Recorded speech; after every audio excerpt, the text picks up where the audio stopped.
friends, and welcome back. Episode 4. I'm just here hanging out in what I think is going to be my permanent base for a little while.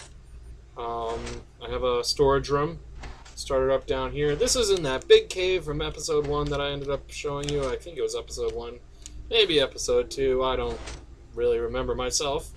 But yeah, I've cleared out some space here. We'll do something with lighting. There's a lot to go. Just to show you around a little bit. Stop that. If I head up here, I've got a bed up here and then a quick access to the surface. This is just another one of those fun elevators. This time, snow and, what is it, birchwood? Yeah. We'll do even more with that. We gotta decorate it, make it look good, but simple water drop. Here we go. Alrighty, so let's see. I want to go to the Nether. I have already been to the Nether, as you can see. Got 3 wither skeletons, or skeleton skulls. But yeah, let me show you what I've got going on over there. Just a quick track in for now to get from my old base and the portal to this base, to my new base. This should become familiar soon. Oh, nothing. Yeah, this is where we started off. Still using the same portal for now. We'll move that down to the new base when we figure out where I want it in the Nether. Not sure if I want to stay down here at the bottom of the Nether or move my portals up into the ceiling. Right, so I don't know if I've mentioned this yet. There was another fortress outside my original portal right over here. I went through that. There was nothing of note there. It was not a very good fortress. It was very small. Not very good at all. So I continued to go out in that direction. Found a couple more fortresses, and that's how I got most of the horse armor and saddles and some of the goodies that I have right now. But it turns out that right over here there isn't even another fortress. And this one happens to be a little bit better for spawning those lovely wither skeletons. I've already done some work on it, already cleared out all the treasure, and cordoned off my route up to the area where I, look for the skeletons.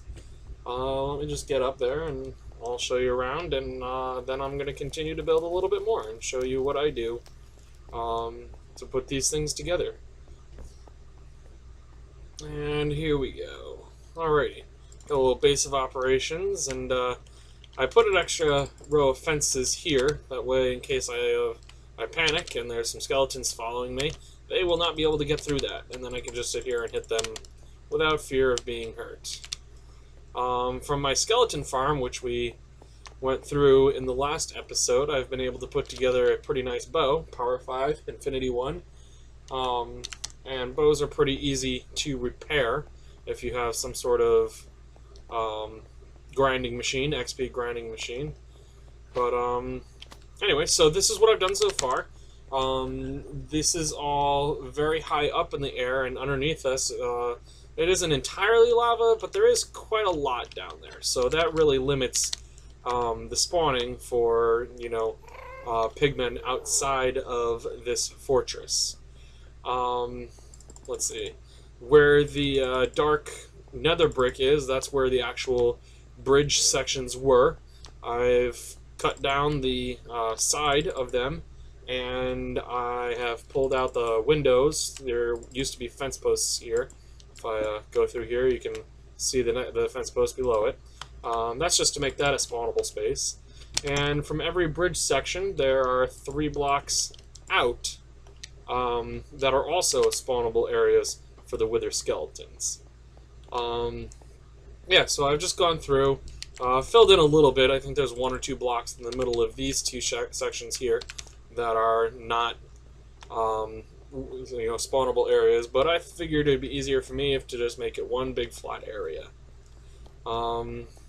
Let's see, the staircase here does not limit spawning because it is not in a spawnable area. I made it outside the 3 brick, I guess you could call it, width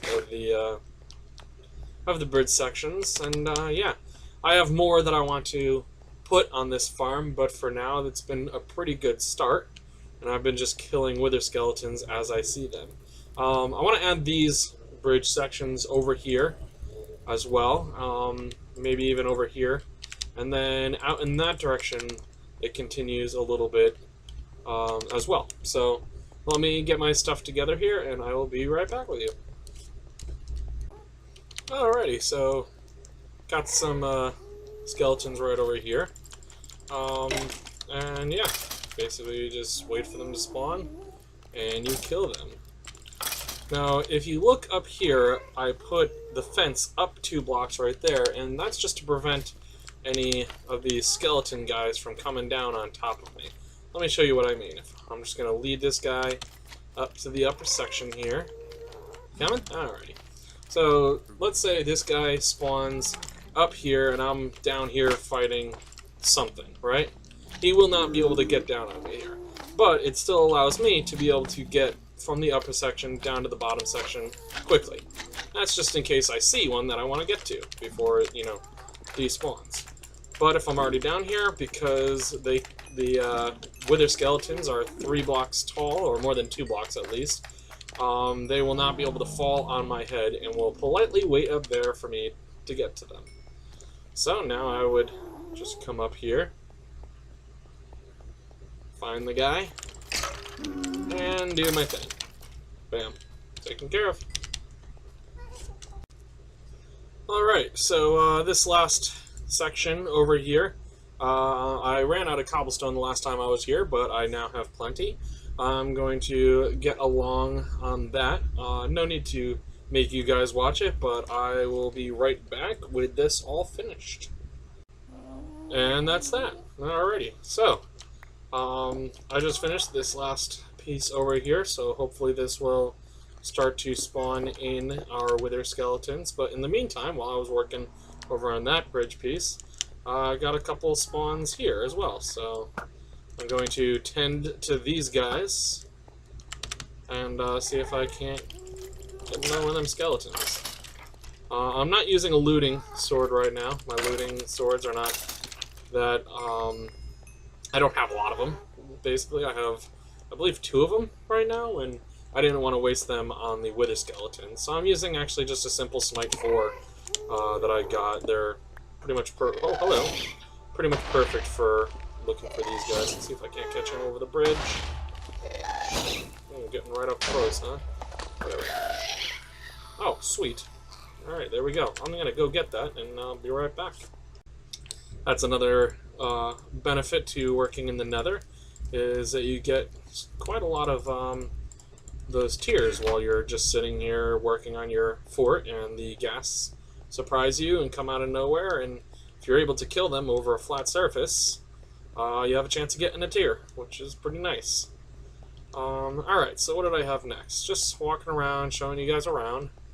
Got nothing new right here. Oh, baby, hello. Let's see.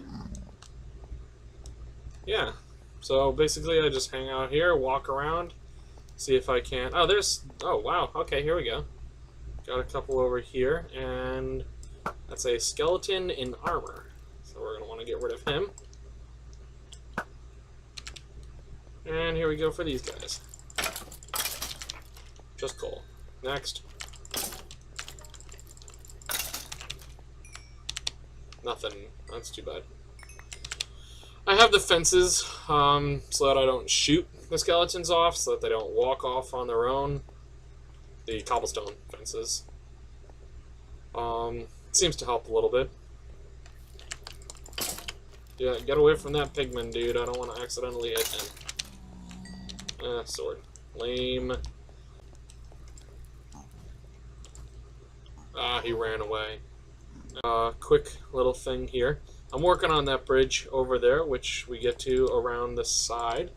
And I happened to notice a skeleton over here, and I was able to just jump right over on this side. I thought, hey, that's really helpful.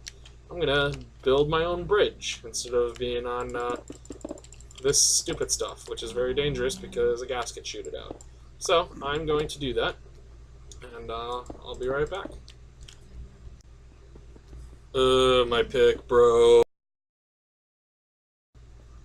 Go get him. Here, guys. Oh, like a pro, but still no skull. Sad. Just continuing to build up this fortress here, looking for those evil wither skeletons. I finished my little bridge right here. It is not spottable area for those skeletons, but it will allow me to move around a little bit quicker. I don't want to find myself all the way out on that pylon out there, and maybe see a skeleton out over here and not be able to get to him quickly. So that's why I did that. Hello. Jerk face. Did that just bounce off him? And we have a skeleton over here. Gonna pull him away from the zombie pigments so we don't hit one of them. Aha! Got it. Bam. All mine. Woohoo! Pow. Mine.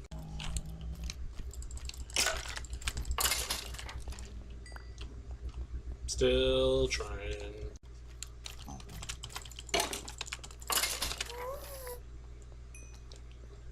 Alright, come on, skull.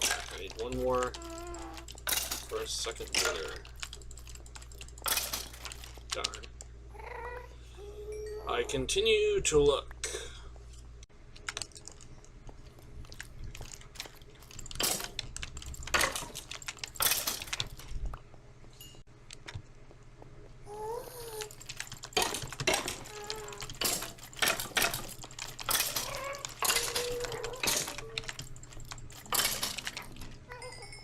Damn.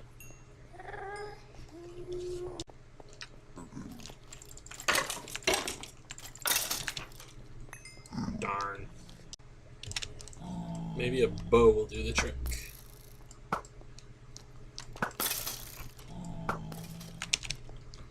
That's a negative.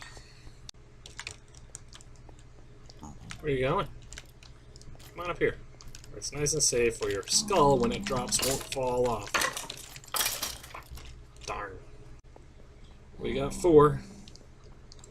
There we go. Come on. Come on. Come on.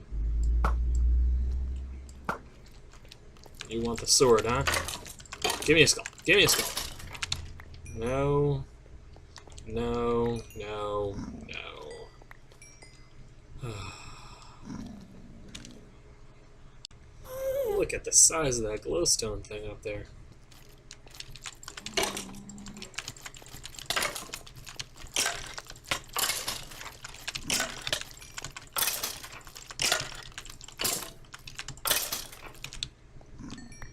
Really? Come on.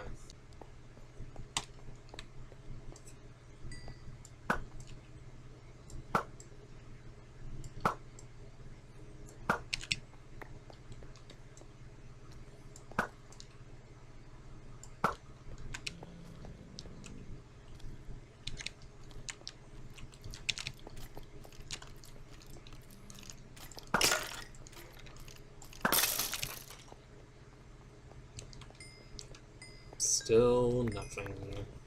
I'm getting bored. Going home. Sadly, we still only have 5 skulls. That's okay. Not the most successful trip to the Nether, but we will keep trying. I thought I'd just show you around. I've done a little bit of work on my base here, just continuing to always expand and, make my little area better and bigger. Let's start over here. I have begun work on a furnace room. There it is! The whole thing. 3 furnaces. No, that's not true. This is going to be much bigger with automatic furnaces and plenty of manual ones. Let's see. This pressure pad right here opens up these 2 sides to this back room. And this is just sort of going to be sort of a cold storage of sorts. I don't necessarily need 3 full chunks, or chests, not chunks, chests of bones in my prime storage room area. Alright. I've done some work on my track as well. First of all, the station is sort of this whole green area. I put up some art because who doesn't like art? Crafting bench, fit in there. Nice little green area with some grass and vines and water and whatever. Anyway, so yeah, basically you step on this pressure pad, and that turns off the powered track above this dispenser and dispenses a cart. And then you just get in and it goes along its way. If you don't get in, it still goes, but that's alright because at the end of this stretch right here, it turns around and comes back. Just using the property that a minecart without anything in it will go slower. Alright, so these hoppers, once the minecart hits the cactus, will pick up the broken item. That automatically also unloads you from the minecart. And then there's just a pretty big buffer to get back into that dispenser. When that buffer is almost full, this light turns on so that I know not to put more carts in and to keep them over here instead. If a mob happens to jump on this, such as a slime, this is a slime area and we are at level 35, that's okay because the cart will just go, come back, and cycle back into the system. That tone you hear right there, the doot-doot, that just tells me that the cart went into the system and didn't get destroyed by the cactus. Which, after riding this system and coming back a lot, hasn't happened yet. So, alright, let's take a ride. First place we're going to go is over to the skeleton area. I've done a little bit of work there. So, let's just ride along. Show you what I've got going on over here. Woohoo! Alright, so I've cleared out a lot of space here. Obviously much bigger than it was before. And you'll notice that most of the tiles are these, stone brick slabs, but then there's the stone brick on the outside. And basically I was having a little bit of fun with the spawner and seeing how far away I could get and which blocks I can stand on while the thing still works. This block, or anywhere where the stone brick slab is, or the stone slab, not stone brick slab, that spawn, or that means I'm in range of the spawner. If I take one step out, you'll see the fire turned off. And when I'm standing here, it won't turn. Well, I guess I went over the line. It won't turn back on until I break this line right here. So just watching it, there's the fire, and I think we just got a couple spawns. Anyway, that circle goes all the way around this room, showing me where I can and cannot stand. Yeah, made this glass just to see them coming up through here. The light going down into there and then into the spawn area does not actually affect the spawner, so I'm not losing any spawnable area. And yeah, they just sit here, wait for me to hit them. Now, because I'm going to need a lot of bones for bone meal and for, wheat farms and wood farms and everything else, I put in this little machine here, which basically turns on some water and opens up the back of the tube. And that will take them and push them into some lava, like so. And then, basically there's a hopper system that just takes all the bones and puts them into all of these chests here. Huge buffer for that, so that I can, AFK like overnight and collect all the bones that I can. Alrighty, I hope you enjoyed that episode. Maybe even got a few pointers on how to get the wither skulls. It's not the best way to do it. The best way would be to actually make a farm out of it, but that requires a lot of clearing away of random blocks in the Nether. So I decided to go with that. It's a little bit more fun. You don't just stand there. And yeah, and it gives me enough skulls for what I want to do. I'll keep working on getting a few more. We still can't really make that much use of them because we don't have an iron farm to build up on those supplies to make the rest of the beacon structure, but we'll get there. Thank you all for tuning in, and yeah, next time I think we are going to work on a blaze farm off that fortress there. Anyway, see you next time.